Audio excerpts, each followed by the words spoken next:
Among the many things we could not have imagined before the Bush administration is the fact that the word torture comes up regularly in our political discussions now. We've actually gotten used to saying that word. How about the phrase war crimes, though? Prosecutions for war crimes? In our third story on the countdown, the specter of Bush administration officials being prosecuted for war crimes for approving torture has been raised by the International Committee of the Red Cross. And some officers at the Navy's SEER school were subjected to what has been known since the Spanish Inquisition as the water torture. During World War II and Vietnam, it was prosecuted by the U.S. as a war crime. I was put on an incline, where my legs were like that and my back went down.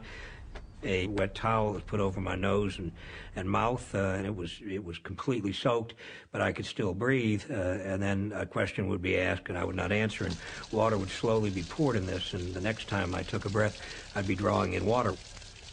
You start to panic, and as you panic, you start gasping, and as you gasp, your gag reflex is overridden by water, and then you start to choke, and then you start to drown more, because the water doesn't stop until the interrogator wants to ask you a question.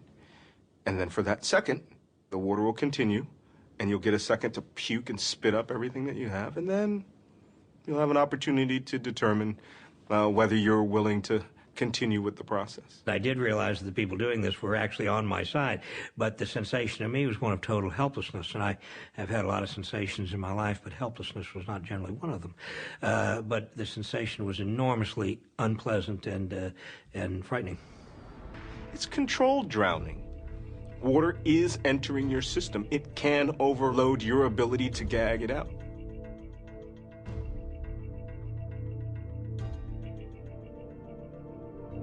There is no question in my mind, there's no question in any reasonable human being, there shouldn't be, that this is torture. I'm ashamed that we're even having this discussion.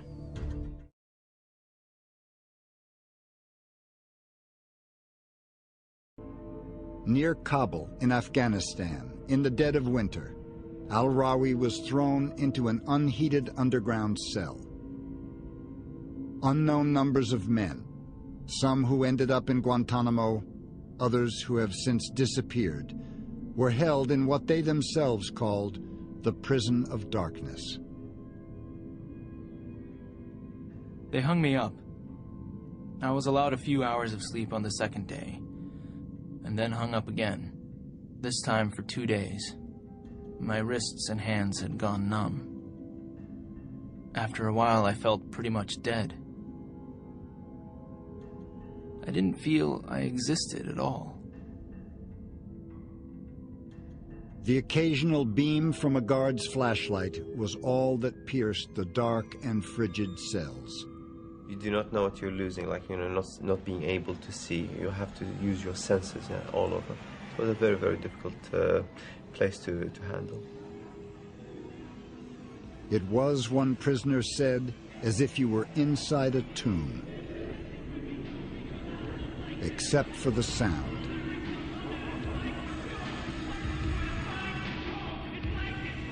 Speakers in every cell blasted non-stop, around the clock, for days that turned into weeks.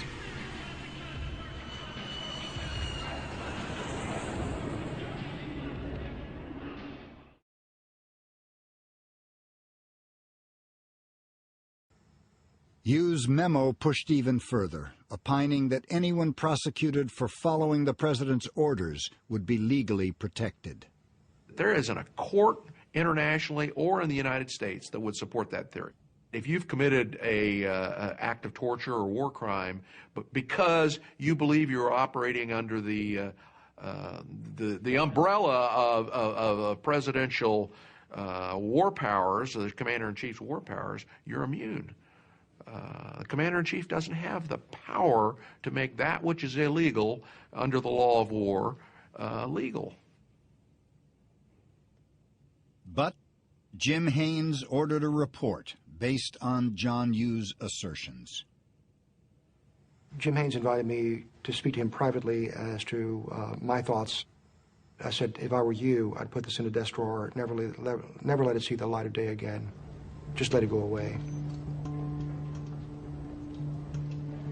I was told that, you know, we're not going to go forward on it. Everything's on hold. You've been listened to, and many of those techniques that were at the extreme end are now out the window. We thought we had won.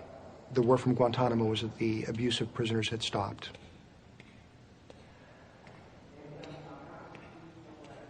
In fact, they had lost, and they had been deceived. The top military lawyers would not find out for more than a year that in April 2003, Rumsfeld had secretly given the go-ahead to use 24 harsh interrogation techniques at Guantanamo.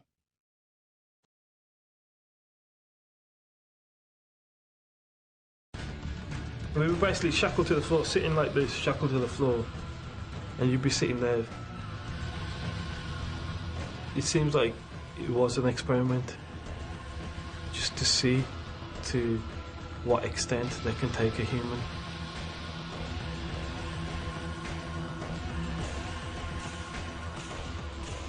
We have recreated our enemies' methodologies in Guantanamo. It will hurt us for decades to come, decades. Our people will all be subjected to these tactics because we have authorized them for the world now. How it got to Guantanamo is a crime, and somebody needs to figure out who did it, how they did it, who authorized them to do it, and shut it down, because our servicemen will suffer for years.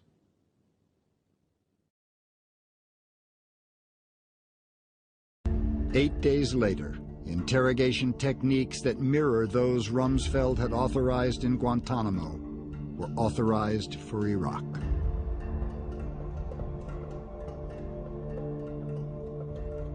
These are exclusive photographs of a prisoner at Abu Ghraib and handwritten instructions taped outside his cell. He will be deprived of sleep, kept in stress positions, interrogated in the middle of the night. It is clear evidence of treatment that violates the Geneva Conventions, even as the administration claimed Geneva was being honored in Iraq.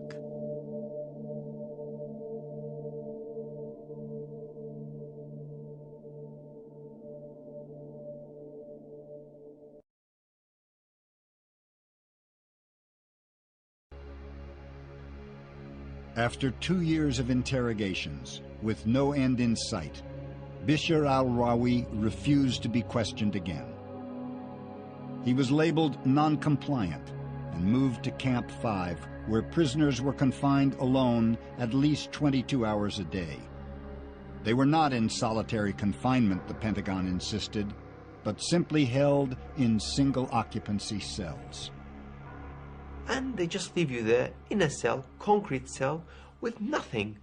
And you're shivering. You know, like you can take it for an hour or two, maybe a day. You sleep and you're shivering. The pictures don't show you what the authorities are actually doing there. Al-Rawi's cell was lit 24 hours a day.